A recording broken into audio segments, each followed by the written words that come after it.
Good afternoon, everyone. I'm Cáit Nevin from the Commemorations Unit. I hope you can all see me okay and hear me okay.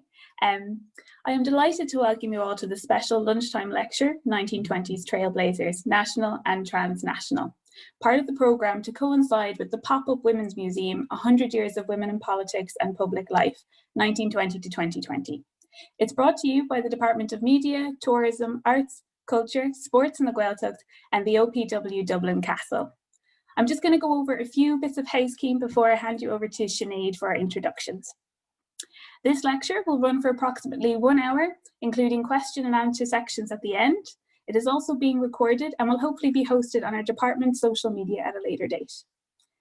If you would like to ask a question, we ask that you select the Q&A button. It's just at the bottom if you hover over.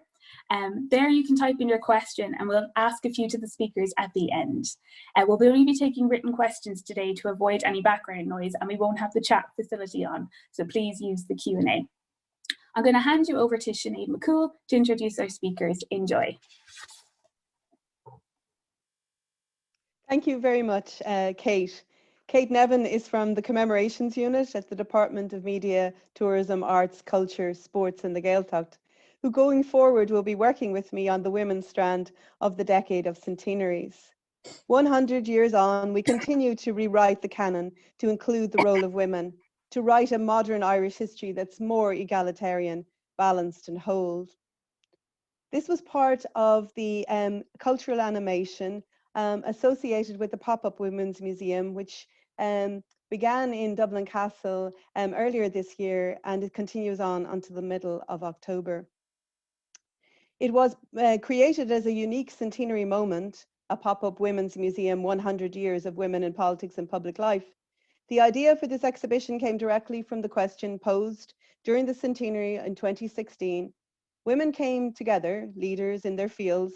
They wanted to understand the experiences of women in the Irish Free State and beyond. So it became a story not of a moment of centenary, but of 100 years that followed. It's been a joy and a privilege to be part of this official commemoration. Our first speaker, Cáit O'Malley, Dr. Cáit O'Malley, probably needs no introduction to our audience. Her work at the Royal Irish Academy and now at the Dictionary of National Biography, creating and finding great biographies so that we can look at new women from the past and the present. She joins us today to talk about some of the well-known women and some of the lesser well-known women. Her work over the decade ago on India and more recently on Ireland, A Voice Among the Nations, published by the Royal Irish Academy, the National Archives and the Department of Foreign Affairs, with her co-authors John Gibney and Michael Kennedy, is a book for book lovers, a beautiful object, rich with material culture, and is a masterclass in its use of documentation in an accessible way. I'm so looking forward to hear her speak. We are also fortunate to have Dr. Anne-Marie O'Brien, following on from her publication this year of her work, The Ideal Diplomat, Women in Irish Foreign Affairs, 1946 to 1990. I thought of it more than once when reading her book of the distant days when working in UCD on women's documents, that we had none of these documents to examine in the 1990s. Her introduction goes to the heart of why we have to have a wider lens on women in public life over the past 100 years. Anne-Marie writes in her introduction, this book is concerned with the absence of Sheila Murphy, and Sheila Murphy was the first woman in 1962 to be an assistant secretary in the Department of Foreign Affairs. She writes, despite Murphy's diplomatic success, there is little or no mention of her in published narratives on Irish foreign affairs. And then Anne-Marie goes on to explain that it's the absence also of the personal papers and material. So for those of you who have looked at the exhibition and were or contributed to it, will know that it's so important that to collect this material culture. So I'm now going to hand over to our two wonderful speakers today, and I'm so delighted to be involved with this today, who are going to tell you a little bit more about wonderful women. Thank you. Thanks, Sinead. I hope you can see my screen okay. Maybe Sinead, you could give me a thumbs up if my screen is sharing okay with the group. Super, thank you. I hope you can hear me as well. Thanks for the lovely introduction, Sinead. It's wonderful to be here. This is a new normal for us all, I suppose.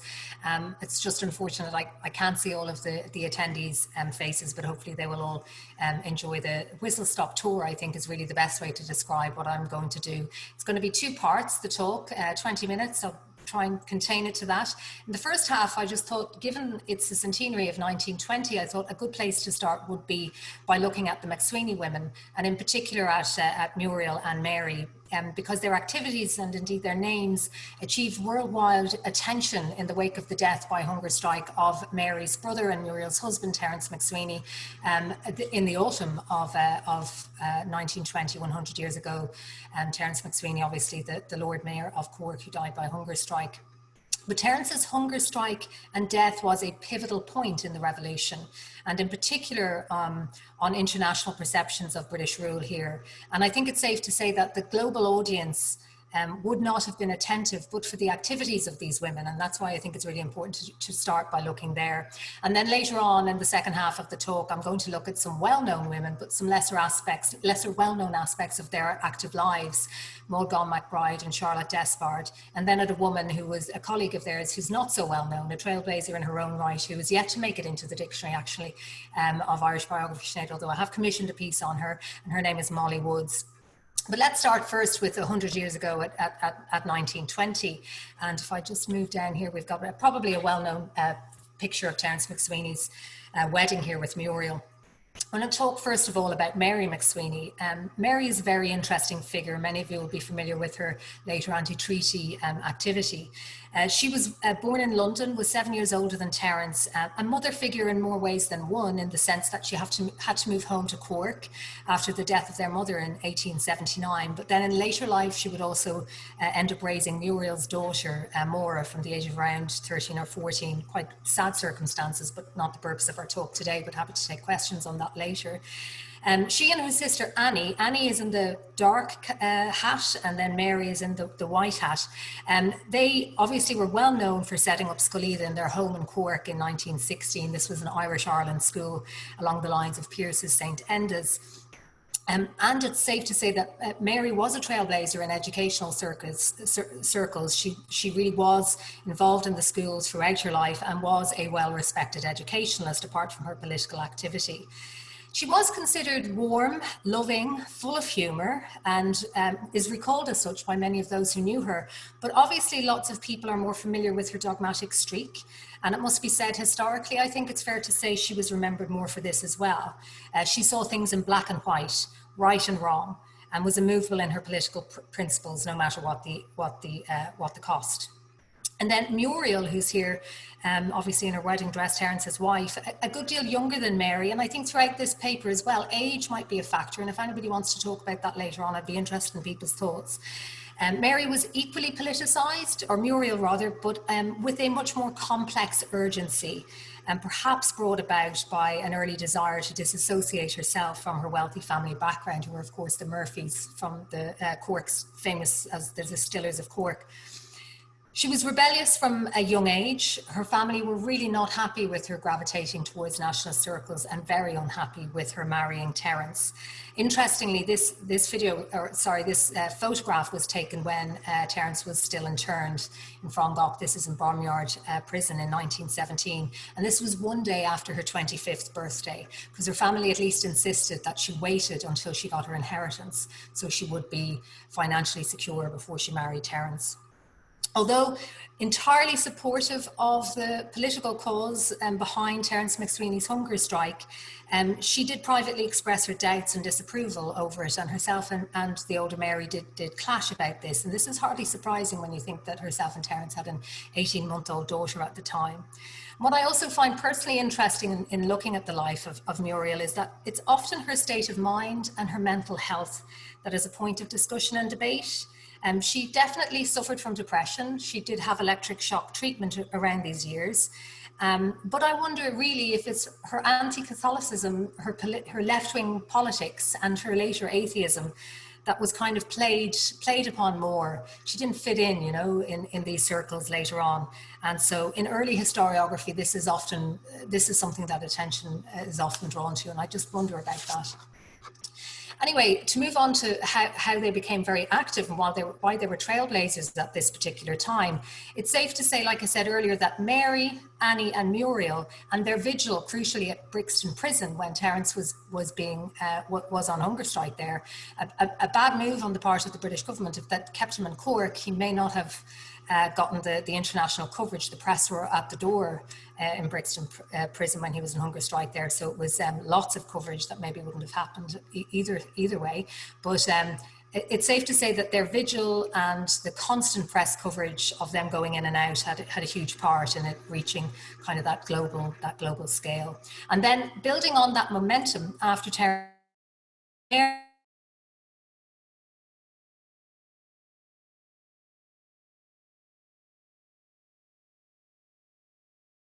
really a lot of press coverage there as well, and indeed helped raise significant amount of funds for the Irish nationalist movement there, although Mary spoke about fundraising and her distaste for it, and she was happy to talk about recognition but wasn't so happy to kind of pass the hat around, if you will.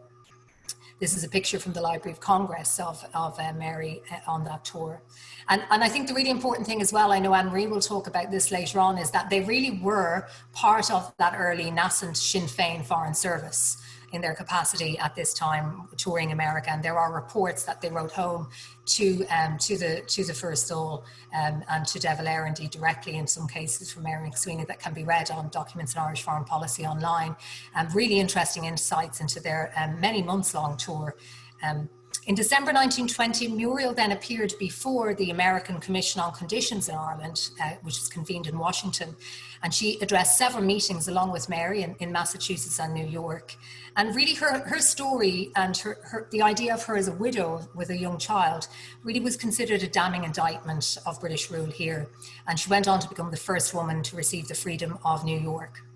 Muriel returned to Ireland exhausted in January 1921, and she would go on a later tour in 22 on De Valera's instruction to raise more funds, but it was less successful.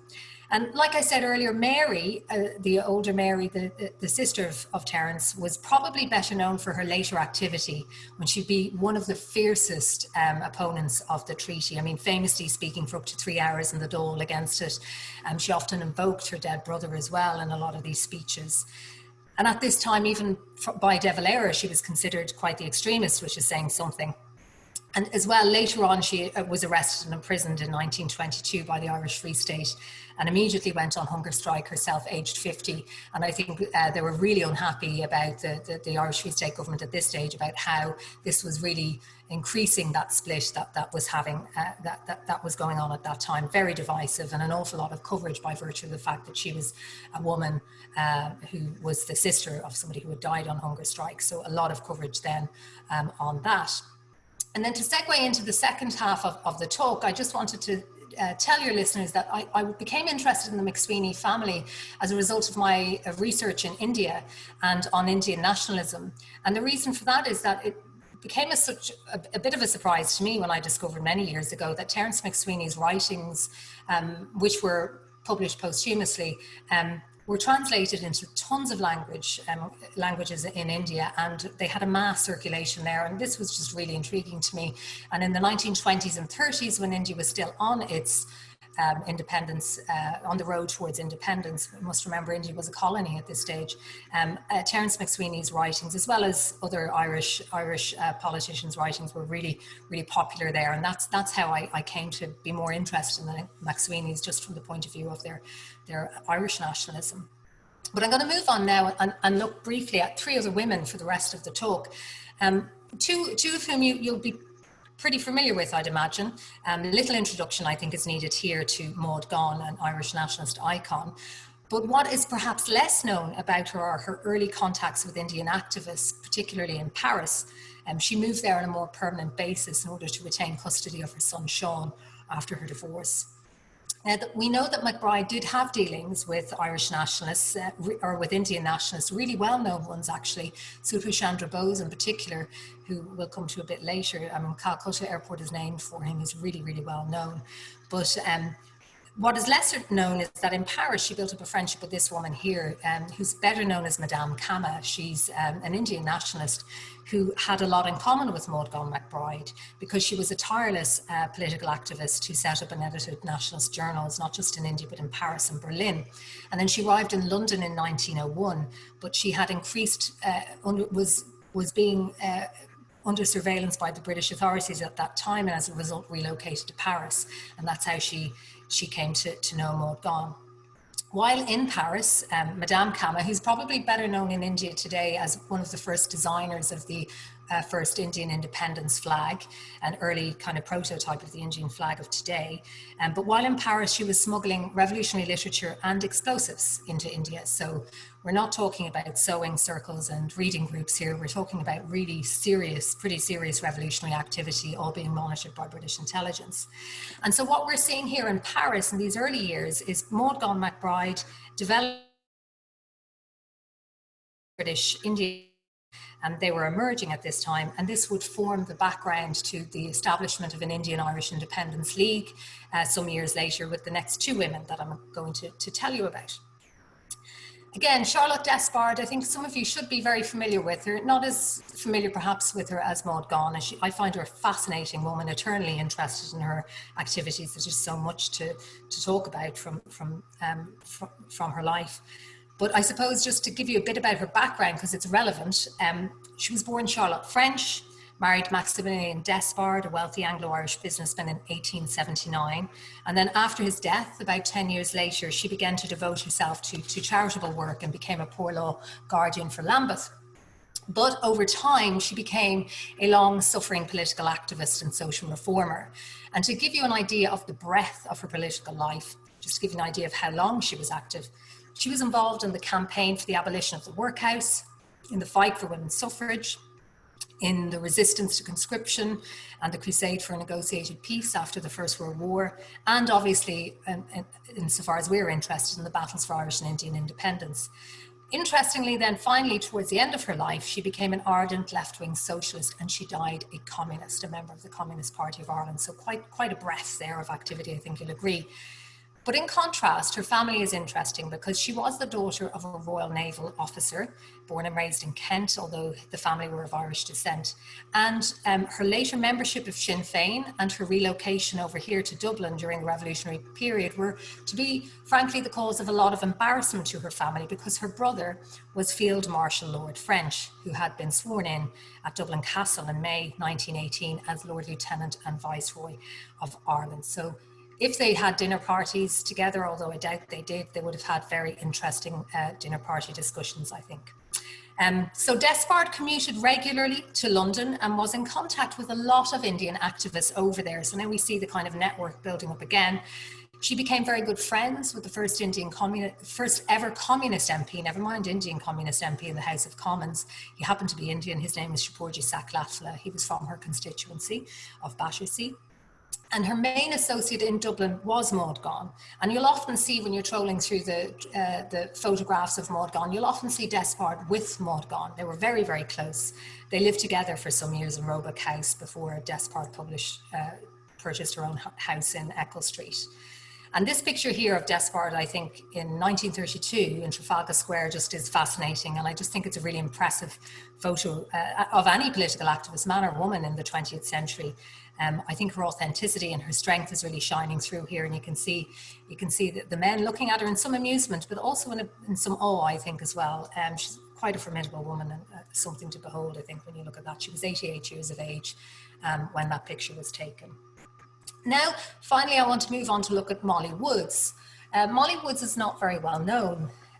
Again, we can talk about age if anybody's interested. I think, because she was a woman in her 50s with an older family already raised, she wouldn't have been as glamorous or as interesting in terms of later histories, perhaps, that were written. But by the late 1920s, MacBride was working in Dublin with Mollie Woods, who also had Indian contacts, and that's why I've put up this picture here. This is Mollie's family, and I'll explain to you the connections here. One of these chaps here is Tony Woods, who was later probably better known than Mollie because of his involvement in the Civil War. He was on the anti-treaty side and in the Four Courts in June 1922. She was originally from Sligo, but the family settled in Moorhampton Road. 131 Moorhampton Road is still there. If you look at the fan light over the door, you can see that they named it St. Enda's, and it's still there. This is around the corner from the O'Reilly's house. Woods was a great friend of many IRA members at the time, and she was privy to an awful lot of what was going on in the revolutionary movement. I think in the witness statements, hers is one of the longest of the entire witness statements, which is quite interesting because her life and her political activism goes back as far as the Land League. And then at this time, during the War of Independence, she was actively working for Michael Collins, purchasing on his behalf, a respectable woman, an older woman, a number of HQ houses for him, one on St. Mary's Road in Ballsbridge. Whilst, like I said, the Woods' house in Moorhampton Road became a very well-known safe house. She was a good cover. Liam Mellows recounted how Mrs. Woods' house was an open house to everybody associated with the movement. There were people always coming in and out, sleeping and eating there in all hours. I don't know how she fed them all, so that will just give you an idea of her activism. Again, curious to me how she's not as well known as perhaps she should be. But the Woods family, with their staunch nationalist and anti-treaty background, became involved in left-wing republicanism after the Civil War, especially Mollie here, who was a prominent member of the Women's Prisoners Defence League. But she was also drawn to the anti-imperialist debate that raged through Europe in the aftermath of the war. And this is an interest that flourished, I think, as a result of the many Indian connections she made during these years. And her daughter, who's standing there, Eileen, married the Indian chap who's sitting on the ground there. His name is Trailblazers Day, and that's Eileen's father-in-law sitting between them. Trailblazers Day was an Indian medical student, and that's how they met here. So by the 1930s, what you have are these three women working together and campaigning, not just for Irish Republican with Irish Republican circles and platforms, but with Indian nationalists that were both based here and in London and on a regular basis. De Valera's success in the 1932 elections kind of contributed, I think, to a renewed fervour and clamour on the part of radical nationalists here to maybe bring over more Indian nationalists to talk on platforms. Despard actually, interestingly, had a very significant role in the run-up to the election in 1932.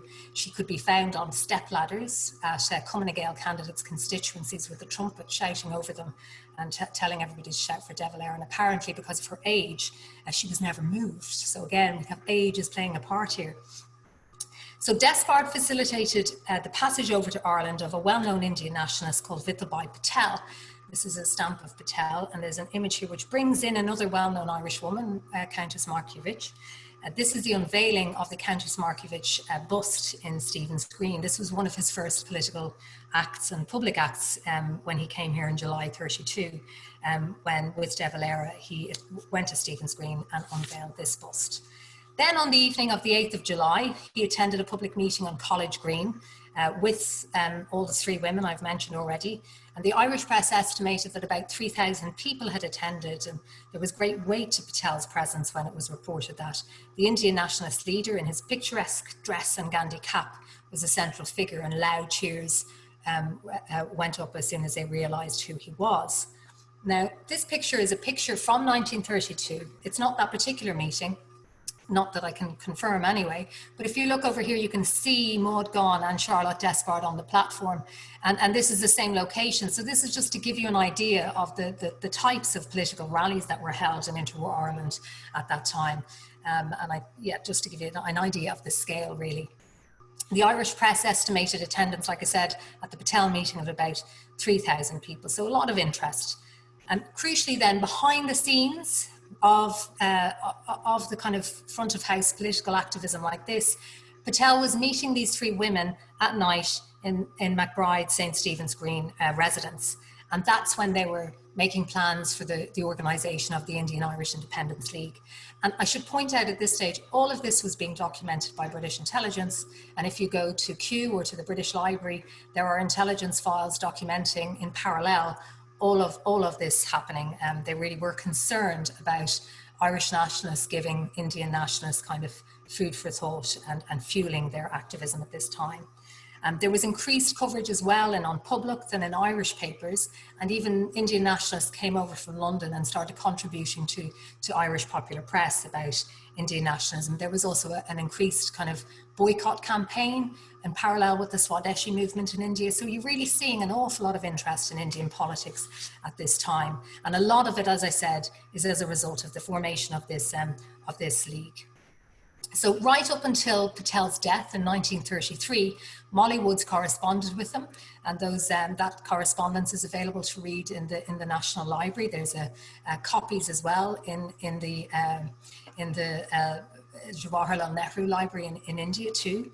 And then the League's most momentous task came a few years later in 1936, when, I know this is a grainy image, but I think it's wonderful because this is Subhash Chandra Bose, physical force nationalist, very well known in India. He comes to Ireland in 1936. Happy to take questions about this afterwards, but he is flanked by women, really. And you have Mollie Woods here right beside him, who organised the trip, Charlotte Despard there, and Gonne MacBride. Bridget O'Mullane is there as well. Again, not as much known about her as some of the other women. She was quite active at this time too. So in conclusion, I just want to wrap up by saying that I hope you've enjoyed what I'm describing here as a whistle-stop tour about telling you about lesser known aspects of some well-known women's lives. From a personal point of view, as a researcher, I found it really intriguing that women generally played a leading role in driving radical connections between Indian and Irish nationalists at this time, both here, but also on the subcontinent of India. I didn't get to talk about that, but women like Annie Besant and Margaret Cousins were really influential in the Indian Home Rule League over in India a few decades earlier. And so it's kind of a mirrored thing, which is interesting. And then I also found it surprising, I suppose, that more international aspects of some of these women's lives have remained kind of overlooked. And I think this is perhaps because, people have focused on their activism earlier in their lives, on suffrage in particular, and on the independence movement, but they didn't stop after suffrage was achieved. They didn't stop after Ireland became independent. Their activism continued throughout their lives, and I think that's really crucial to bear that in mind.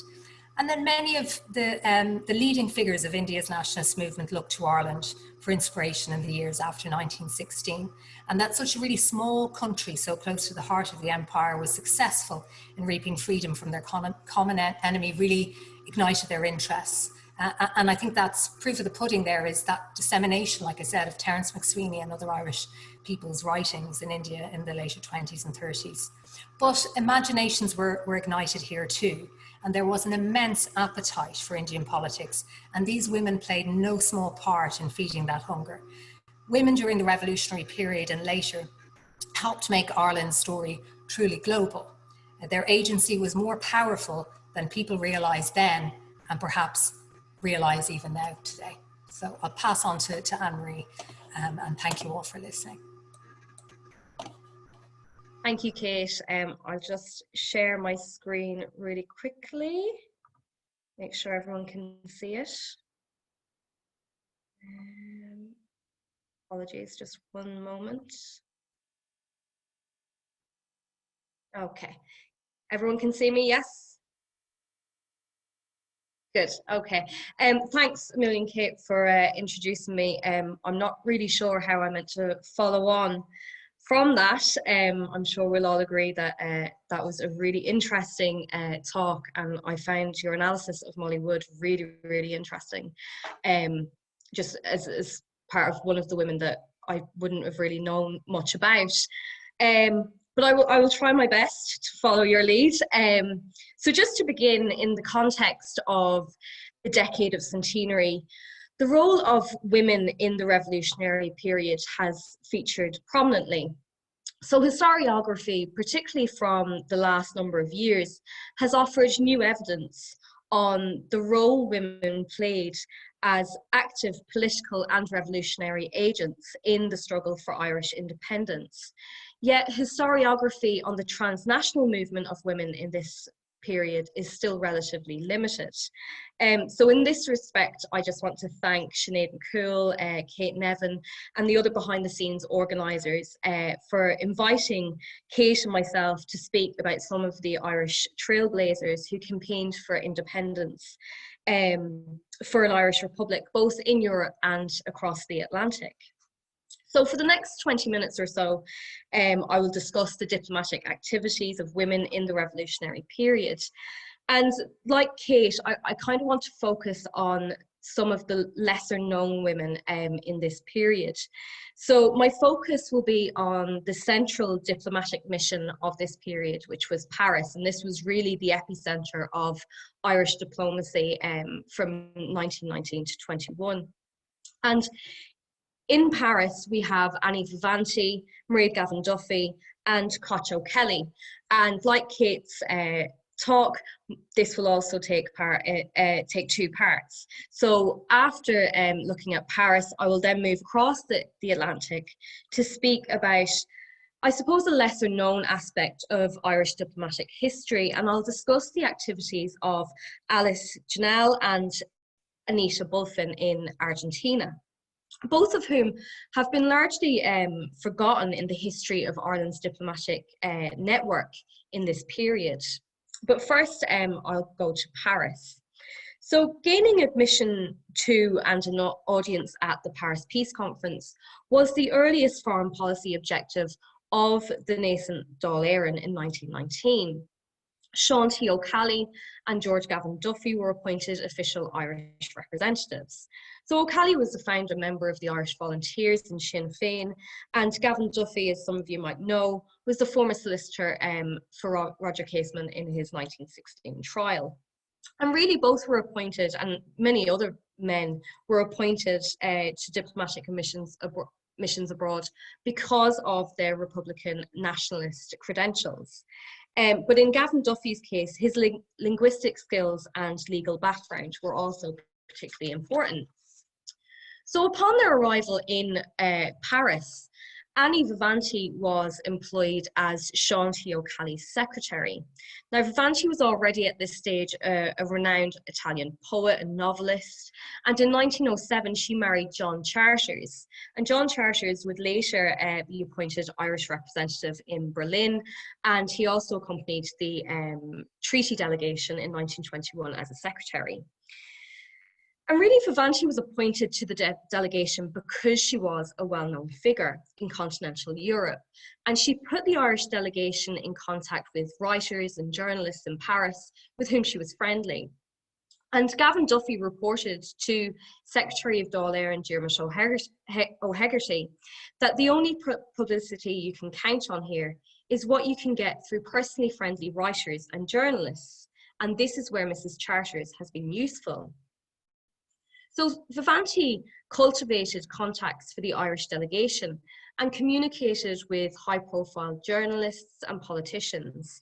And through her connection with Gabriele D'Annunzio, who was an Italian journalist and nationalist, Vivanti successfully organised a meeting between O'Ceallaigh and Benito Mussolini in September 1920.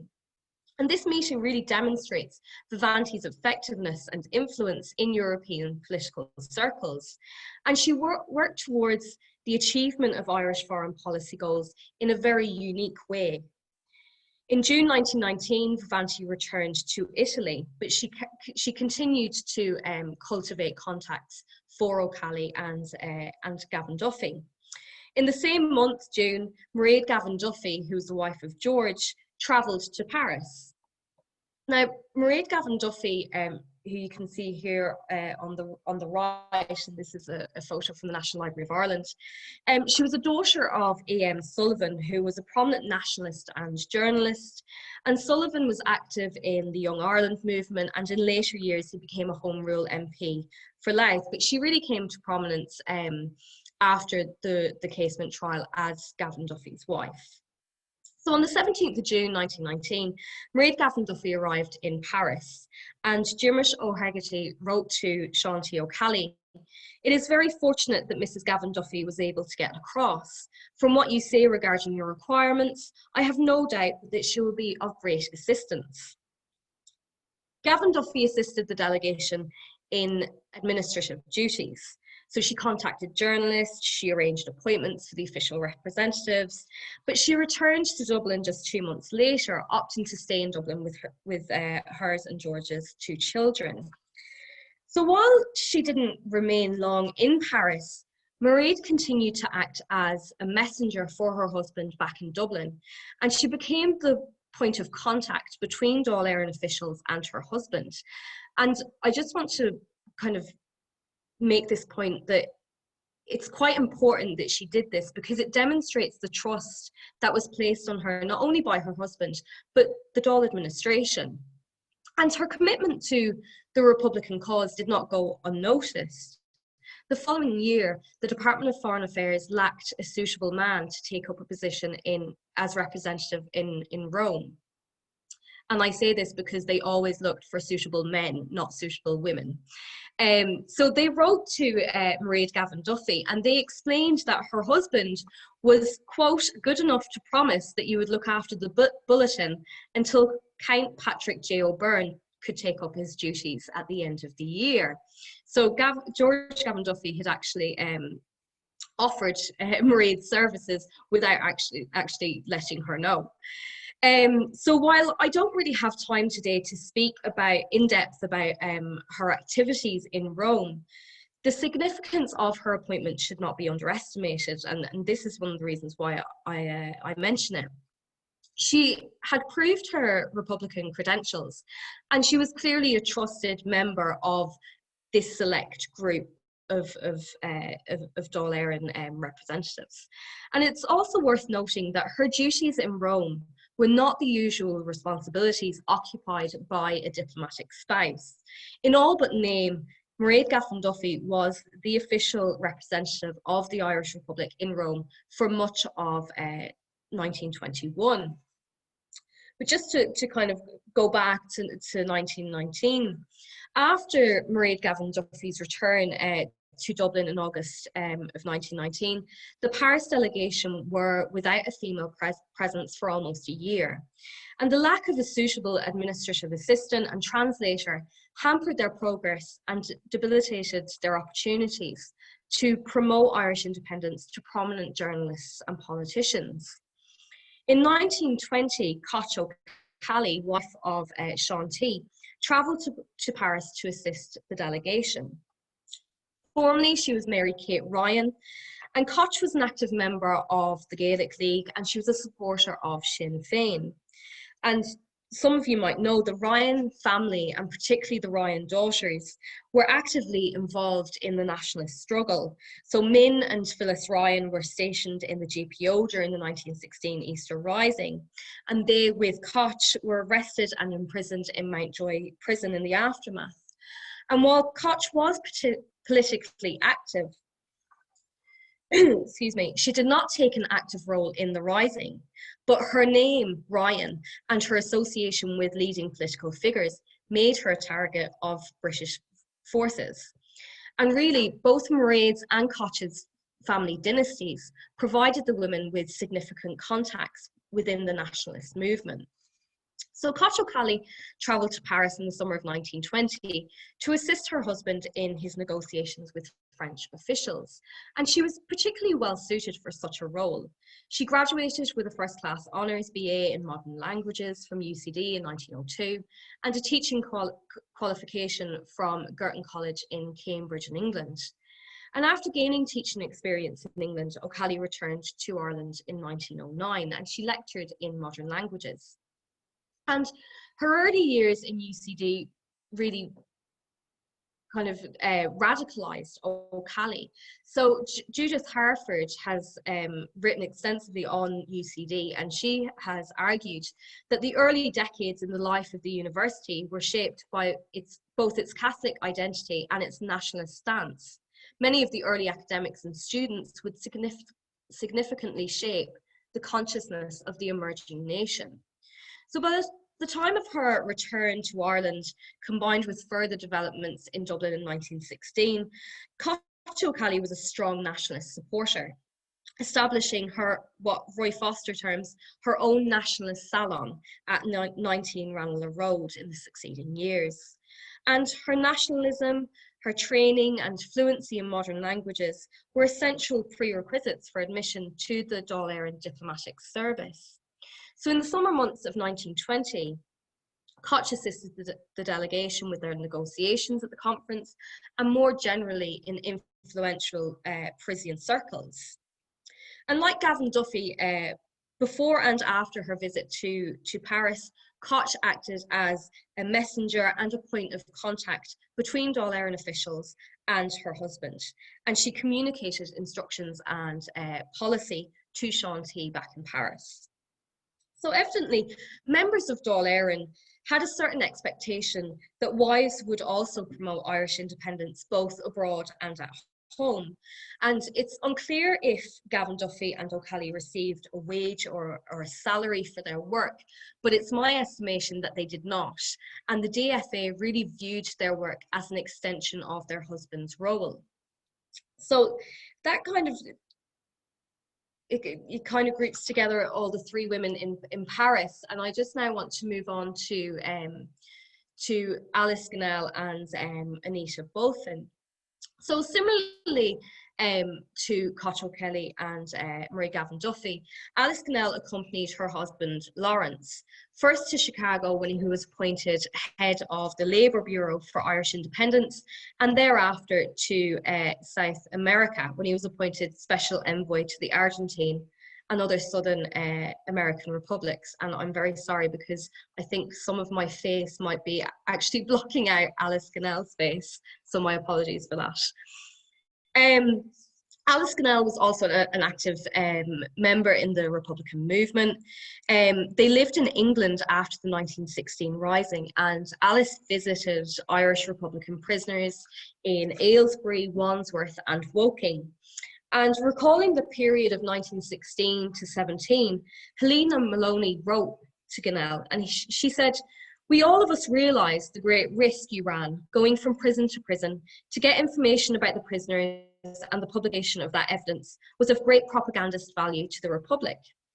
Ginnell was a member of Sinn Féin, and on her return to Ireland in 1917, she was elected secretary of Cumann na Teachtair.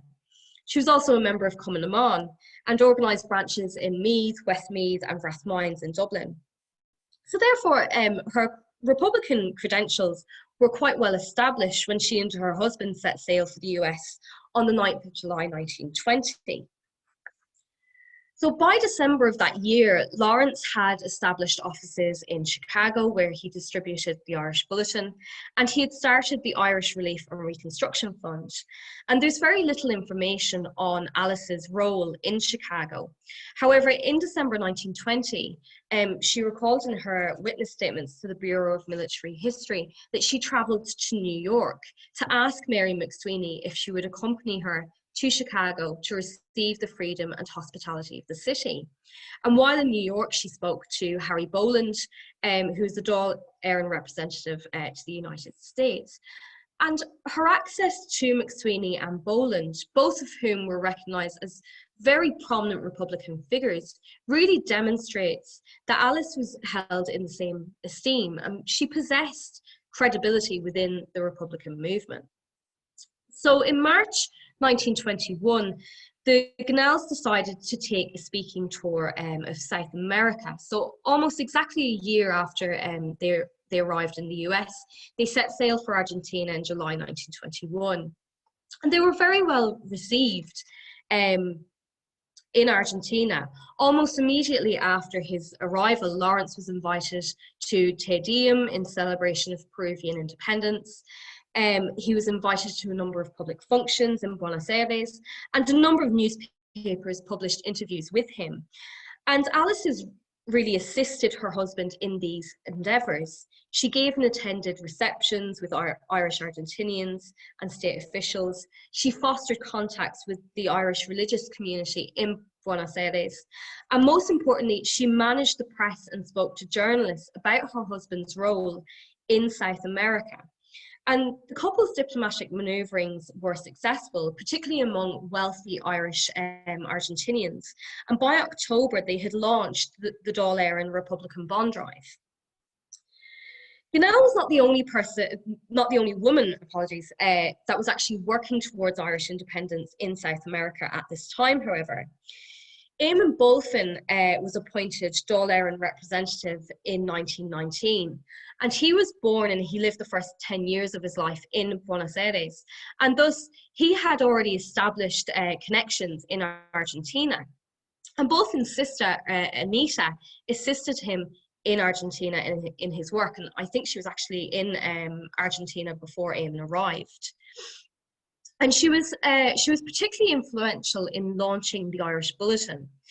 Patrick J. Little was on a diplomatic tour of South America in 1921, and he reported to Robert Brennan, who is the Undersecretary for Foreign Affairs, the difficulties of establishing a press bureau. And consequently, Little decided to employ Anita Bulfin in this role, and he wrote to Brennan, "I found Miss Anita Bulfin had time and has the right ideas, and something of the family gift for clear writing." So it's very clear that the two women in Argentina had very different roles. Ginnell's role in Argentina was the traditional social role of a diplomatic spouse, managing her husband's engagements, while Bulfin provided the administrative and journalistic skills to the delegation. And additionally, at times, Bulfin also accompanied them to official functions because of her fluency in Spanish. Ginnell recalls an engagement in the city of Rosario in October 1921. A banquet was held for Lawrence, at which the Vice Governor, Mayor and Secretary representing the Chief of Police were present. And she recalled that, quote, "Because she could speak Spanish, Miss Bulfin sat beside the Vice Governor. At first he was a very difficult proposition because he felt that he should not have come. Miss Bulfin said afterwards, 'I think if I succeeded in making him talk, I could make anyone talk.'"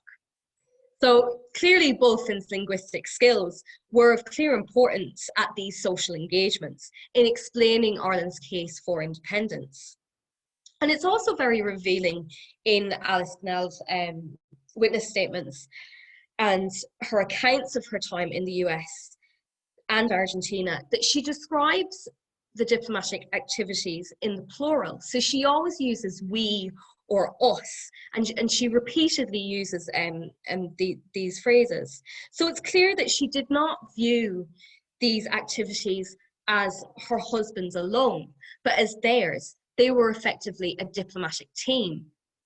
And Ginnell really did play a smaller role than Gavin Duffy, Vivanti, and indeed OCallaghan.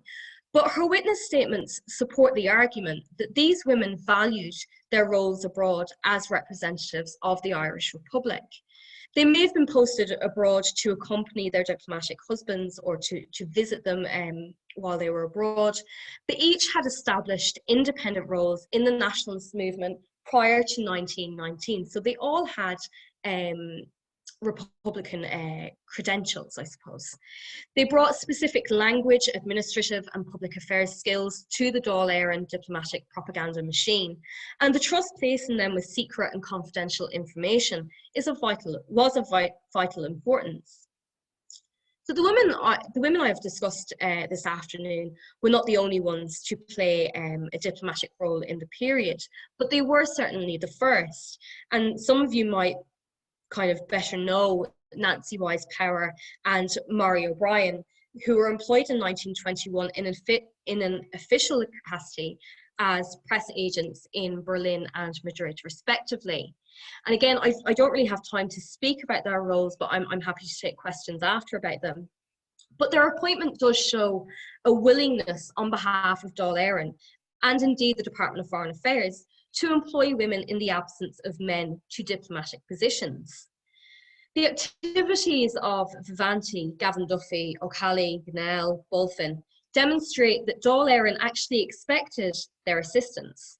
They helped to convey throughout Europe and South America Dáil Éireann's message that Ireland was an independent republic. They all contributed to the early phase of Irish foreign policy to varying degrees, and comparisons can be made between them. So they were almost all well educated, and some to university level. They were politically knowledgeable and actively involved in the Republican movement. Despite their qualifications and the Dáil's expectations, the administration did not intend for any of them to work in a permanent role. The intention to employ women temporarily, particularly until men could undertake the running of the diplomatic machine, demonstrates a certain disregard for the abilities and qualifications of these women. Despite this, they demonstrated considerable skill under very difficult circumstances, owing not only to the international situation in the post-war period, but also to their gender. And Fred Halliday has argued that nationalism seeks to mobilise women in support of its goals, independence, and the consolidation of a specifically defined post-independence regime. Throughout history at times of war, gender norms have been suspended and women have been called upon to help in the war effort. And this was certainly the case during Ireland's revolutionary period. Women were actively engaged militarily, politically, and indeed diplomatically. Undoubtedly, the women I've discussed this afternoon equally contributed to the Irish cause for independence. When Irish independence was officially established and the Irish state came into existence, the gender norms which had been suspended during the War of Independence were re-established and reinforced, and women once again returned to the private sphere. Consequently, the historical record has ignored their involvement, and they have actually become Ireland's forgotten diplomats. Thank you. Very much indeed to our speakers. It was a really interesting lunchtime talk. I'm delighted with it. So today our event was in partnership with Dublin Castle Education Department, and a special thank you to Jenny Papasatiro for her assistance on that. It was originally scheduled for March of this year as part of our cultural animation programme. And I'd like to thank also Dr. Angela Byrne, who unfortunately couldn't be with us this time, who was scheduled to be with us in March. She was part of EPIC's Trailblazing women's exhibition, and she was also the one who came up with the title, so again directed how we were going to approach this. Thank you very much, Angela. So she's one of the what I would consider to be the early career historians, and I'd include Anne-Marie and Cáit in that, whose work is adding so much to our understanding of the missing pieces of our history. I use that term deliberately, and some of you who are in the audience may actually understand or know where I'm going with this. In 1984, an ANCO project to set up for women in publishing produced a series of booklets on women in history. Indeed, a very rare set of publications that started a lot of this work in women's history, that's continued on and supported by the local authority coordinators during the decade of centenaries, who I have to give a shout out to there. It's very important that we have the work of academia, but we also have independent scholars, family historians and genealogies to add to our work. This has been a key part of the decade of commemorations, and indeed one of the outcomes of the community engagement in 2016 was the constant refrain that the public wanted to know more about the women's story. And as a direct result of that, I suppose it's been assisted with the work that I have done for the department. I want to thank especially the descendants for the groundswell of their voices, who made the remembrance so meaningful and has informed all our work, not least by supplying of family archives. So I'd like to conclude by saying the objective of the Women's Pop-Up Museum, following examination of what the material was in public holdings related to women in public politics and public life, was to demonstrate to those living, those activists who are still there, the importance of the archive and how historians use that archive constructing the narrative, and how women, even those exceptional ones, can be overlooked and forgotten. Thank you very much indeed, everybody.